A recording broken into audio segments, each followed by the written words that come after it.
क्या चेहरा सोच रहे हैं इस बार, क्या माहौल है दिल्ली के अंदर? दिल्ली के अंदर इस बार कुछ अनएक्सपेक्टेड रिजल्ट आएंगे और अभी दिल्ली का वोटर साइलेंट है। जिस तरीके से आज से करीब 5 साल पहले या 10 साल पहले जिस तरीके के रिजल्ट अनएक्सपेक्टेड थे, उसी तरीके का अनएक्सपेक्टेड रिजल्ट इस बार भी आएंगे। दिल्ली में एक बड़ा बदलाव देखने को मिलेगा। कैसा कैसा होगा बदलाव ये? देखिए, दिल्ली में 13 साल का शासन जो दिल्ली में केजरीवाल ने किया है, उसकी क्रेडिबिलिटी, उसकी विश्वसनीयता पूरी तरीके से ख़त्म हो चुकी है। उसका असली चेहरा जो है अब लोगों के सामने आ चुका है। उसका चेहरा बेनकाब हो चुका है। और मैं 2 लाइनों में उसका चरित्र चित्रण, व्यक्तित्व चित्रण कर देता हूँ कि मेरा ज़मीर मेरा एतबार बोलता है, मेरा ज़मीर मेरा एतबार बोलता है, मेरी ज़ुबान से परवरदिगार बोलता है। और तो जैसे उसे कुछ आता है नहीं, लेकिन झूठ वो बहुत शानदार बोलता है। तो जिस तरीके का उसका ट्रैक रिकॉर्ड है कि राजनीति में वो क्या बोल करके आए थे कि हम राजनीति में नहीं आएंगे। राजनीति में आने के बाद उन्होंने बोला कि हम बंगला नहीं लेंगे, हम गाड़ी नहीं लेंगे, हम सिक्योरिटी नहीं लेंगे। और उसके बाद में उन्होंने बोला कि हम सारी पार्टियां जिस तरीके से मिली हुई हैं, और अनेक झूठे वादे जुमले जो उन्होंने छोड़े, तो एक तरीके से ये सरकार नहीं चल रही है दिल्ली में। कोई जनहितैषी सरकार नहीं चल रही है, बल्कि एक माफिया राज कर रहा है। ये लोगों के दिल्ली वासियों के सामने आ चुका है। माफिया राज कर रहा है? जी बिल्कुल, माफिया राज कर रहा है। आज तक दिल्ली के अंदर कोई भी जन समस्याओं का निवारण नहीं हुआ है।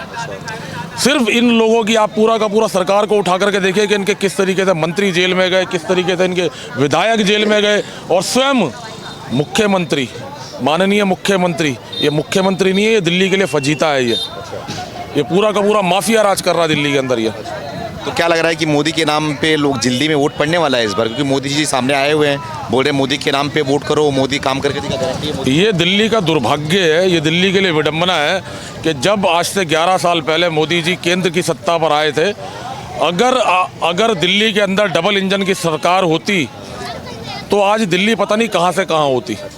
ये दिल्ली वासियों के लिए बड़ा दुर्भाग्यपूर्ण है। ये दिल्ली वासियों के लिए, हम दिल्ली के वासी हैं, लेकिन हमें शर्म आती है कि दिल्ली एक ऐसी राजधानी के रूप में परिवर्तित हो गई है जहां पर स्वच्छ पानी और स्वच्छ हवा, सांस लेने के लिए साफ हवा नहीं है और पीने के लिए साफ पानी नहीं है। अगर डबल इंजन की सरकार पहले से चल रही होती तो आज ये दिल्ली सर्वश्रेष्ठ राजधानी के रूप में विकसित होती। लेकिन दिल्ली में कोई विकास नहीं हुआ। मुझे लगता है कि दिल्ली 25 साल पीछे जा चुकी है। जी, लग रहा है कि इस बार परिवर्तन की बात कर रहे हैं आप, तो क्या लग रहा है कि परिवर्तन कितनी बड़ी होगी? और जो ये गारंटी ली है मोदी जी, जनता उस पर भरोसा दे पाएगी? देखिए, जनता मोदी जी पे पूरा भरोसा करती है, और मोदी की गारंटी का मतलब है हर गारंटी की पूरी होने की गारंटी। मोदी जी की विश्वसनीयता, जो कहते हैं सो करते हैं।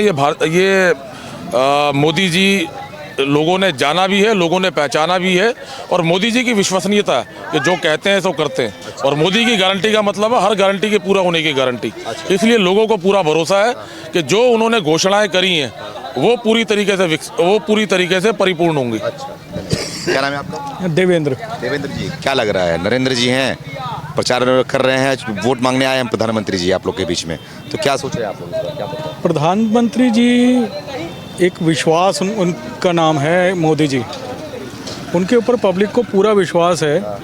जब भी आपने देखा होगा पीछे दिल्ली में इलेक्शन हुए सेंटर के लिए, 7 सीटें लेके आते हैं मोदी जी, लगातार 3 बार से 7 सीटें लेके आ रहे हैं।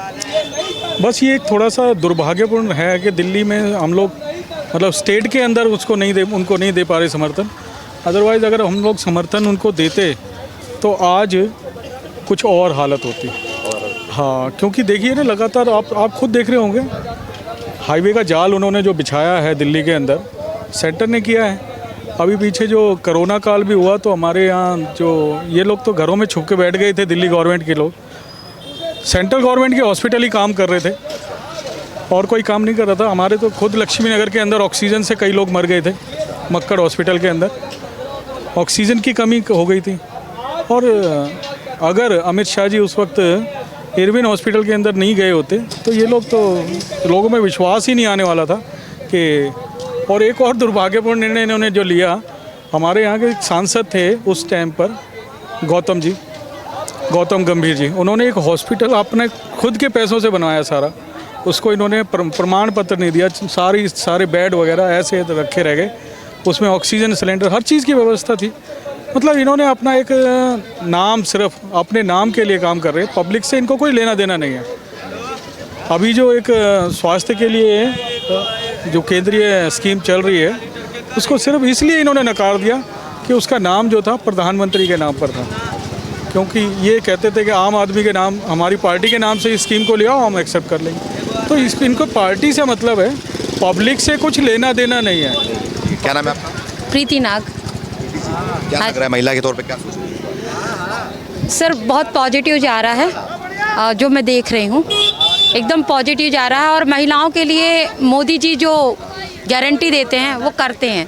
ये मध्य प्रदेश में जो बोला वो किया, छत्तीसगढ़ में जो बोला वो किया, हरियाणा में जो बोला वो किया, महाराष्ट्र में जो बोला वो किया।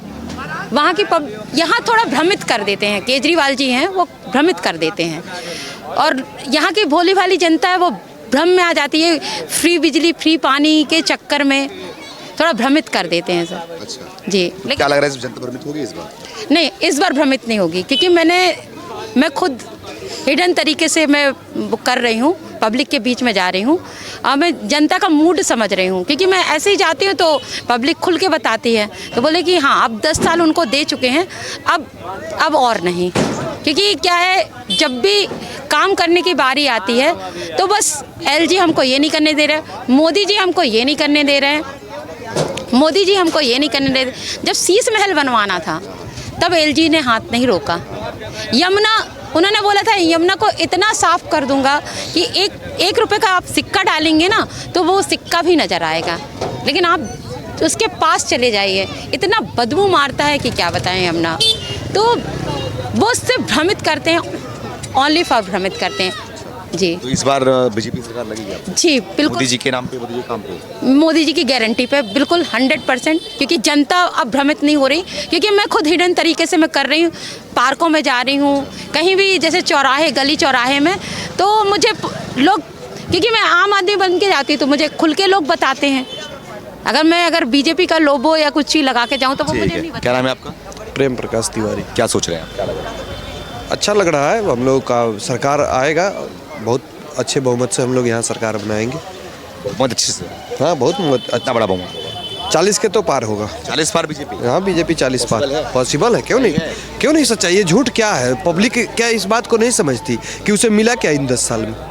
आप अभी एक तुरंत कुछ दिन पहले केजरीवाल जी हिसाब किताब बता रहे थे कि बीजेपी की सरकार आएगी तो प्रति व्यक्ति जो है हर घर पे 25,000 रुपया प्रति महीना उसका एक्सपेंस बढ़ जाएगा। आप भी सुने होंगे।